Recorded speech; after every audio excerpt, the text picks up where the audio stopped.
Hello, Scott from Wessex Blade. Thanks for joining me again. The stage I've just proceeded with today is the heat treat cycle that I do on CS75 and choppers. And what I do is I flame the handle and part of the spine as it sort of transitions from the handle to the blade, just to impart a little bit of spring, a little bit of give into it, so you get a bit of a give as opposed to whack. Just a tiny amount that I do. You can actually go a lot further and put that lovely rainbow edge to about there, if that makes sense, for just having this in water and you flame the back of a propane torch.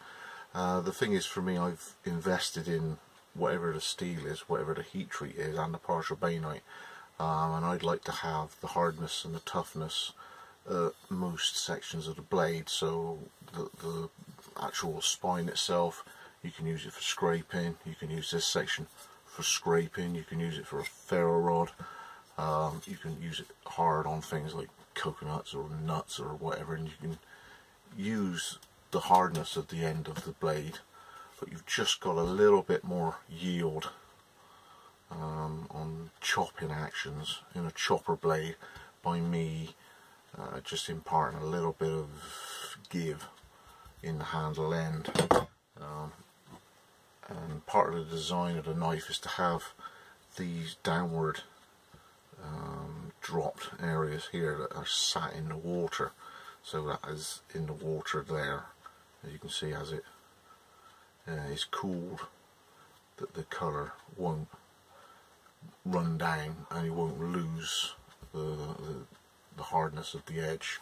And again, with that one, it's part of the handle design, and it's also to sit in water when the water's in the tray like that. So I'm just dancing the flames along, and then as soon as it's got to the stage I'm happy with, I lift it up and quench it off in some water, rather than let it slow down and completely anneal. So yeah, that's that sort of stage. Now the other thing is the new YouTube sort of add-on thing that they do to uploads is called a premiere. So all along through videos, if I put it as a premiere, you'll get like an upload time, you get a couple of minutes countdown, and then the live chats are available, so we can ping back and forth with comments, and I find that could well be a lot more useful than me being available for comments, because it's not quite as alive, as it were, without the live chats. So if ever I do a sort of announcement on Instagram that I've got a premiere coming up, new video with live chat, what that means is at the sort of given time I can upload it and then either time it really well for 8 o'clock, okay, or I could actually set the time for 8 o'clock. So it's a chance for everybody to, oh, he's just got a little bit of update. Perhaps you can see your blade coming through. It's going to have a nice sheath, this one. That's, yeah. Okay. And this is the first prototype of the pranks. But you can actually follow your knife through, and if you're interested, you can sort of pop along and ask questions. Maybe you're interested in just functions and reasons within the build.